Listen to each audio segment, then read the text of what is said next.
Hola a todos, soy el Dr. Beller y hoy les voy a hablar sobre la nueva variante del SARS-CoV-2. Voy a tratar de estar respondiéndole algunas dudas, como por ejemplo, cómo afecta esta nueva variante a la transmisión del virus, a la gravedad, cómo afecta a la inmunidad. Todavía hay muchas dudas, ¿sí? Quizás más dudas que respuestas, pero voy a tratar de explicarles lo que hay oficialmente publicado hasta la fecha de hoy. El video tiene fines exclusivamente educativos y está dirigido principalmente a estudiantes y o profesionales de la salud, pero voy a tratar de hacerlo con un lenguaje más o menos simple para que la mayoría pueda entenderlo. Y la primera pregunta, ¿tiene un nombre esta variante? ¿Cómo se llama? Fíjense, se llama SARS-CoV-2 VOC 2020-1201. ¿Qué quiere decir esto? VOC son las siglas en inglés de Variant of Concern, variante de preocupación o variante que preocupa, ¿sí? Y es la primera variante de diciembre del 2020, ¿eh? La primera variante que preocupa de diciembre del 2020. Eso quiere decir estas siglas acá. Se la conoce también, en algunos lugares ustedes lo van a leer, como SARS-CoV-2 VUI, de las siglas Variant Under Investigation. Y también se la conoce por las siglas y números del linaje que se le fue asignado, B1.1.7. Ahora, ¿por qué aparece tanto en los medios? ¿Por qué llamó tanto la atención? Bueno, por tres motivos principales. Por el aumento en el número de casos notificados, por el aumento en el número de mutaciones, y porque las mutaciones, algunas de ellas, ocurrieron en sitios críticos, ¿sí? Son mutaciones críticas. Ya les voy a contar a continuación para que se entienda mejor. Aumento el número de casos. Desde comienzo de noviembre hasta la fecha de hoy, se comenzó a notificar mayor cantidad de casos en el Reino Unido. Cuando esto ocurrió, se levantó la preocupación de la comunidad científica y se comenzó a estudiar tanto el comportamiento humano como también las características del virus para ver si había alguna nueva variante circulante, ¿sí? Se hizo un secuenciamiento genético y se vio que de este aumento en el número de casos, 60%, o sea, de 10 pacientes infectados, 6, ¿sí?, correspondían a esta nueva variante. Por algún motivo, ¿sí?, quizás por las mutaciones que tuvo, todavía los estamos tratando de entender, esta nueva variante podría tener alguna ventaja adaptativa que la hace más transmisible. Aumento en el número de mutaciones. ¿Qué quiere decir esto? Todos los virus mutan. El virus del HIV muta, el virus de la gripe muta y se espera que el SARS-CoV-2 también mute. Una mutación cada 15 días o 2 mutaciones por mes es lo esperado. Ahora, este virus esta nueva variante, mejor dicho, acumuló más de 12 mutaciones, más de una docena, incluso algunas de ellas en sitios críticos, como por ejemplo la proteína Spike, que ya se los voy a contar a continuación. Algunas de estas mutaciones se cree que le otorgan al virus alguna ventaja adaptativa o evolutiva y lo hace más transmisible. Incluso el número de casos de COVID-19 por esta variante superó al número de casos de otras variantes que estaban circulando concomitantemente. Esta variante se hizo dominante. ¿Y por qué ahora? Bueno, esto no lo sabemos. Las mutaciones muchas veces ocurren por el acaso, o sea, de manera espontánea. Como les dije anteriormente, los virus mutan, es parte natural de ellos, ¿sí? Incluso el SARS-CoV-2 ya mutó miles de veces. Lo que ocurre es que cuando un virus muta, alguna de estas mutaciones o alguno de estos cambios no le ofrece ninguna ventaja al virus. Y el virus mutado o la nueva variante acaba inactivándose o muriendo, simplemente desapareciendo. Ahora, otras veces, como en estos casos, esas mutaciones o cambios le otorgan al virus algún tipo de ventaja evolutiva. Imagínense que si nosotros recordamos el material genético del virus, el ARN, consiste en una secuencia de bases nitrogenadas. Cada, más o menos, 3 bases nitrogenadas, ¿sí?, que son adenina, guanina, uracilo, citosina, con estas siglas acá. Cada 3 bases nitrogenadas se encuentra la información genética para formar un aminoácido.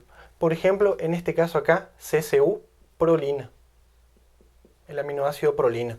Los aminoácidos van a unirse y van a formar parte de una cadena de aminoácidos que se los enumera: 1, 2, 3, 4, 5 y así sucesivamente. Esa cadena de aminoácidos después se va a plegar y va a formar las proteínas. Las proteínas le van a dar una estructura al virus y esa estructura va a cumplir determinada función. Como por ejemplo en el caso de la proteína Spike, la función por su forma es unirse a la ECA2 y así permitir la internalización del virus. Bueno, imagínense que cada una de estas letras son como ladrillos. Cuando el material genético del virus está replicando en nuestra célula, muchas veces la enzima, que es la ARN polimerasa dependiente de ARN, comete errores. ¿Y qué quiere decir que comete errores? Bueno, por ejemplo, si ustedes se imaginan que esto que están acá son ladrillos, muchas veces se ponen los ladrillos en sitios equivocados y se termina formando otro tipo de aminoácido. Entonces, si acá se forma otro aminoácido en esta secuencia, por ejemplo, en vez de prolina, se forma, por ejemplo, alanina. En esta posición ya no va a estar más la prolina, va a estar la alanina, va a estar otro aminoácido. Y esto va a cambiar muchas veces por completo la estructura de la proteína, y si la estructura de la proteína cambia, también va a cambiar su función. Si esta nueva función le ofrece al virus algún tipo de ventaja evolutiva, el virus se va a replicar más, el virus se va a transmitir más. Ahora, si esta nueva mutación inactiva o lo hace menos eficiente al virus, el virus simplemente va a desaparecer. Es para que se entienda más o menos por qué ocurrió ahora, ¿sí? Tal vez este virus tenga alguna ventaja evolutiva. Vamos a ver ahora cuáles son las mutaciones, en qué parte de la estructura viral ocurrieron y cuál es la importancia de cada una de ellas. Entonces, fíjense con respecto a las mutaciones. ¿Qué tenemos de datos oficiales? Esta variante tiene 14 mutaciones llamadas de no sinónimos, que ya se los voy a explicar, y 3 deleciones, o sea, un total de 17 mutaciones. De estas 17, 8 ocurrieron en sitios críticos, o sea, en la proteína Spike. Y se cree que de estas 8, 3 tienen importancia biológica. Importantes. ¿Qué quiere decir que tienen importancia biológica? Que impactan tanto en la forma como en la función, en este caso de la proteína Spike, y tal vez ofrezca al virus alguna ventaja. Fíjense, primero les voy a explicar, para entender lo que es una mutación no sinónimo, qué sería una mutación sinónimo. Entonces, tenemos esta secuencia de bases nitrogenadas. Yo les había dicho anteriormente que una secuencia de 3 bases nitrogenadas, esto que está acá, por ejemplo, citosina, citosina, uracilo, ¿sí? Es un triplete o un codón. Cada triplete codifica o tiene la información genética para la formación de un aminoácido específico. Ahora, el código genético tiene un margen de seguridad importante para evitar justamente las mutaciones. ¿Qué quiere decir esto? Si por algún motivo durante la replicación del virus la ARN polimerasa dependiente de ARN comete algún error, o sea, vamos a imaginarnos que esto que está acá es como un libro y vamos a hacer 200.000 copias de ese libro. En ese proceso podemos escribir de manera equivocada alguna palabra. Muchas veces cambiamos una letra de la palabra, pero el significado no se altera. Fíjense, ¿qué ocurre con el código genético? Muchas veces ocurre acá una mutación y, por ejemplo, CCU se reemplaza, por ejemplo, por CCC. O sea, la U acá se reemplazó por una C. En este caso, este triplete o este codón continúa codificando para la formación de prolina. O sea, hubo un cambio, pero ese cambio fue sinónimo. Se continúa formando el mismo aminoácido. Entonces, por lo tanto, en la cadena de aminoácidos no va a haber un cambio en la estructura y por lo tanto no va a haber un cambio en la función de la proteína.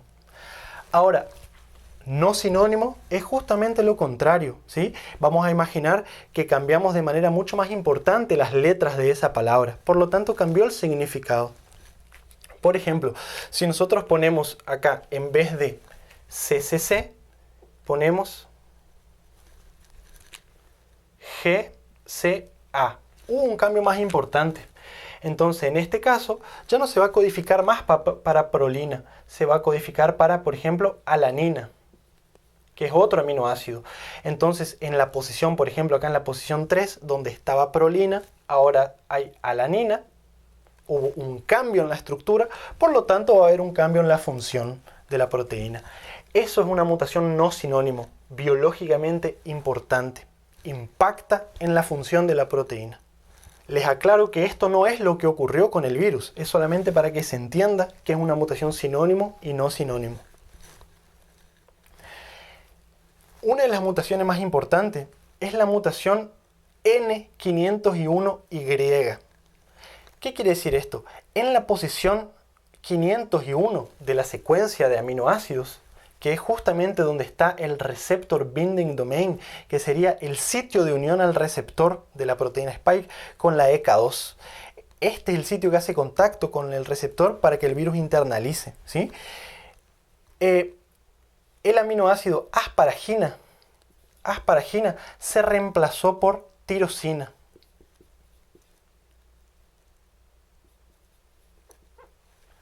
Entonces, este reemplazo de aminoácidos provocó un impacto en la proteína, en la función de la proteína. Les aclaro que varias de estas mutaciones de las que vamos a hablar ya fueron reportadas en otros linajes, en otras variantes de virus que circulaban de manera independiente de estas previamente, ¿sí? Entonces, esta mutación acá se cree, ¿sí? Se cree, todavía no está muy claro, que podría aumentar la afinidad. O sea, hacer más fuerte el sitio de unión con el receptor y por lo tanto tal vez aumente la infectividad del virus.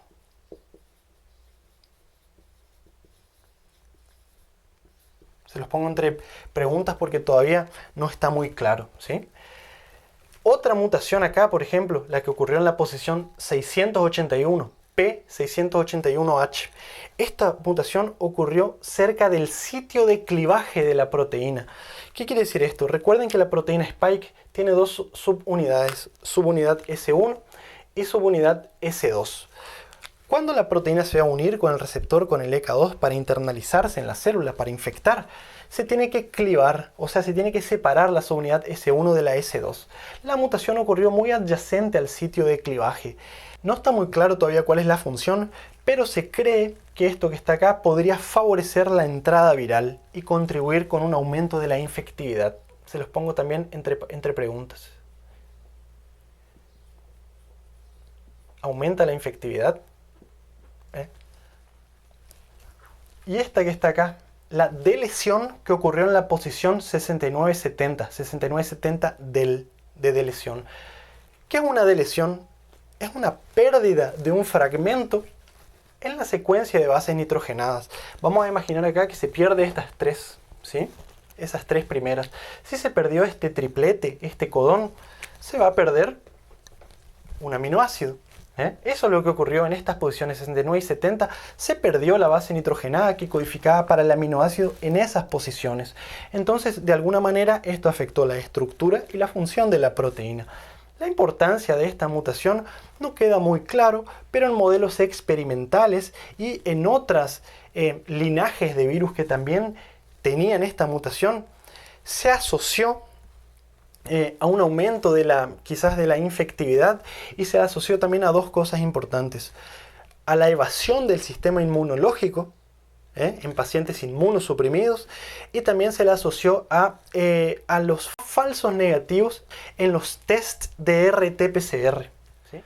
Bueno, vamos a ver rápidamente cuál es el impacto del surgimiento de nuevas variantes del SARS-CoV-2. Con respecto a la habilidad para propagarse, ¿qué sabemos hasta el momento? En un estudio publicado de un modelo matemático en donde se combinó informaciones del virus, informaciones del comportamiento humano, informaciones epidemiológicas y otra serie de cosas complejas, se estimó que este virus podría ser entre 50 y 74% más transmisible. ¿Qué quiere decir esto? Que si estás en el colectivo y estornudas o toses, este virus podría contagiar más, con más facilidad y a más personas. ¿Estamos? Esto podría explicarse por alguna de las mutaciones que les dije anteriormente, pero todavía no queda muy claro. Faltan más datos y más estudios. Ahora, lo que sí sabemos es que si tenemos un virus que es potencialmente más transmisible y la gente se aglomera o no respeta las medidas de distanciamiento social, higiene de manos, uso de máscara, la combinación de esto podría ser más copias virales. Simplemente así. Ahora, ¿este virus causa una enfermedad más grave? La respuesta es que no hay evidencia de esto.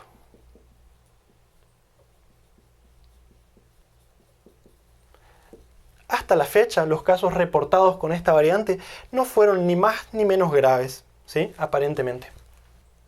Con respecto a los errores en pruebas diagnósticas, como por ejemplo la RT-PCR, la mayoría de los tests comerciales que están disponibles utilizan como método de detección viral más de una región del genoma viral. O sea, no utilizan solamente a la proteína S, utilizan a otros genes, ¿sí? Genes que codifican, por ejemplo, para la nucleocápside o para alguna otra proteína viral, justamente para tener este margen de seguridad. Ahora, esta mutación, como les dije anteriormente, esta de lesión 6970, ya se asoció en otras linajes de virus que tenían también esta mutación a falsos negativos en los test de RT-PCR. Pero lo que ocurre es lo siguiente: esos test que tuvieron falsos negativos son test de menor calidad, los cuales utilizaban solamente a la proteína S, digamos, como blanco de detección. Los tests comerciales utilizados en la mayoría de los lugares y actualmente, como les dije anteriormente, detectan a más de una parte del genoma viral. O sea, si una parte del genoma viral cambia, como por ejemplo la proteína S, todavía existen otras partes del genoma viral que pueden ser detectados por esta prueba diagnóstica. Entonces la probabilidad de falsos negativos actualmente es baja. Si bien todavía no queda muy claro, los expertos creen que es muy poco probable que esto ocurra. Y con respecto a esta pregunta que nos tiene preocupados a todos, ¿será que una nueva variante podría hacer que el virus no sea neutralizado por los anticuerpos formados por las vacunas? Bueno, los expertos creen que esto es muy poco probable que ocurra.